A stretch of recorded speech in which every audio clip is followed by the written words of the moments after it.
ಚುನಾವಣೆ ಗೆಲ್ತೀರಿ, ಅಧ್ಯಕ್ಷರಾಗ್ತೀರಿ.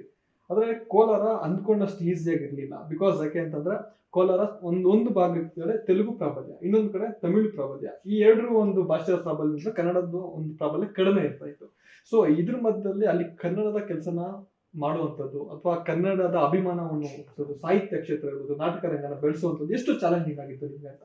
ಅದು ಒಂದು ಸವಾಲೇ, ಏನು ಮಾಡೋದಕ್ಕಾಗಲ್ಲ. ಹ್ಮ್ ಆ, ಕೋಲಾರ ಗೌರಿಬಿದನೂರು ಬಿಟ್ರೆ ಹ್ಮ್ ನಮ್ಮ ಆಗಿನ ಅವಿಭಜಿತ ಕೋಲಾರ ಜಿಲ್ಲೆಯಲ್ಲಿ KGF ಒಂದು ಮಾತ್ರ ಹ್ಮ್ ಅಲ್ಲಿ ತಮಿಳರ ಪ್ರಾಬಲ್ಯ ಇದ್ದಿದ್ರಿಂದ ಒಂದು ಪರಸ್ಪರ ಪೈಪೋಟಿ ಇತ್ತಲ್ಲಿ. ಹ್ಮ್ ನಾವೇನಾದ್ರೂ ಕನ್ನಡದ ಕೆಲಸ ಮಾಡ್ಬೇಕಿಲ್ಲಿ ಅನ್ನೋ ಪೈಪೋಟಿ ಹ್ಮ್ KGF ಭಾಗದಲ್ಲಿ ಇತ್ತು. ಓಕೆ. ಇನ್ನು ಉಳಿದ ಕಡೆ ಆ ಪೈಪೋಟಿ ಎಲ್ಲೂ ಇರಲಿಲ್ಲ. ಹ್ಮ್ ಹ್ಮ್ ಹ್ಮ್ ಸರಿ, ಆವಾಗ ಒಂದು ಸಾಹಿತ್ಯ ಪರಿಷತ್ ಮೇಲೆ ಒಂದು ಆಪಾದನೆ ಕೂಡ ಇತ್ತು. ಹ್ಮ್ ಎಲ್ಲ ಕಡೆ ಕೆಲಸ ಆಗ್ತಾ ಇಲ್ಲ, ಹ್ಮ್ ಯಾವ ತಾಲೂಕಲ್ಲೂ ಏನು ಮಾಡಲ್ಲ ಇವರು, ಹ್ಮ್ ಸುಮ್ಮನೆ ಎಲೆಕ್ಷನ್ ಟೈಮಿಗೆ ಬರ್ತಾರೆ ಹೋಗ್ತಾರೆ ಅನ್ನೋದು ಇವತ್ತಿನ ಹ್ಮ್ ಬೇರೆ ಎಲೆಕ್ಷನ್ಗಳಲ್ಲಿ ಹೇಗೆ ಹೇಳ್ತಾರೋ ಆವಾಗ ಹ್ಮ್ ಸಾಹಿತ್ಯ ಪರಿಷತ್ ಎಲೆಕ್ಷನ್ ಅಲ್ಲೂ ಇತ್ತು. ಹ್ಮ್ ಹ್ಮ್